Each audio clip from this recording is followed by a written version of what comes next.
Hindi po ito scripted, ganyan po talaga kadami yung naabutan kong customer na gusto din bumili ng sisig dito sa may tulay ng Zamora. Biruin mo ba naman, 65 lang ay meron ka ng sisig with rice na ganito kadami. Aba, kung ganyan talaga kasulit yung tinda mo, ay siguradong dudumugin ka talaga. Sir, anong meron dyan? Pinagkakagulo ng sisig dito sa Paco.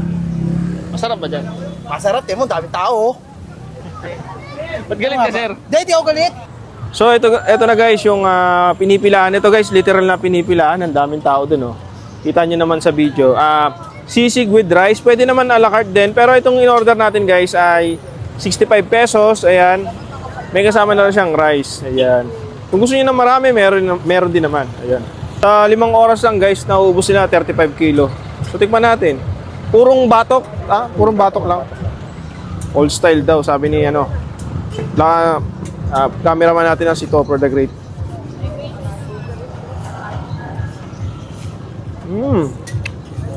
Wala kasama.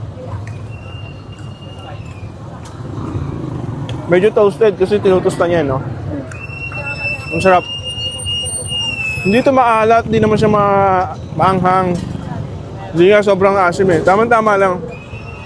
Ang sarap ng sauce na nilagay niya. Hindi ka na nagtitimpla.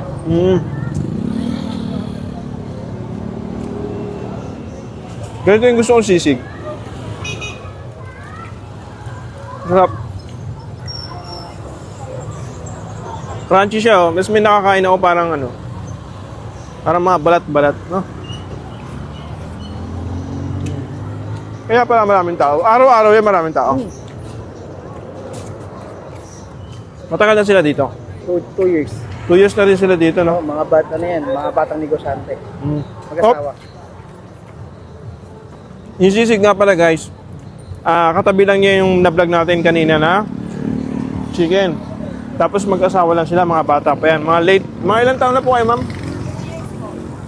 2 years. Mga 20s lang, no? Mga 23 saka 22. Ang babata pa nila, no? Grabe, no?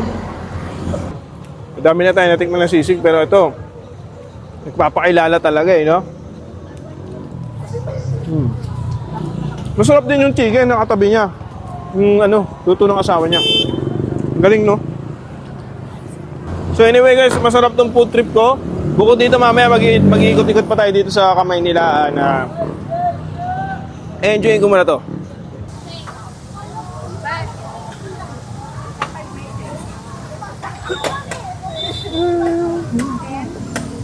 Pero na yan, buo na yung pagkain.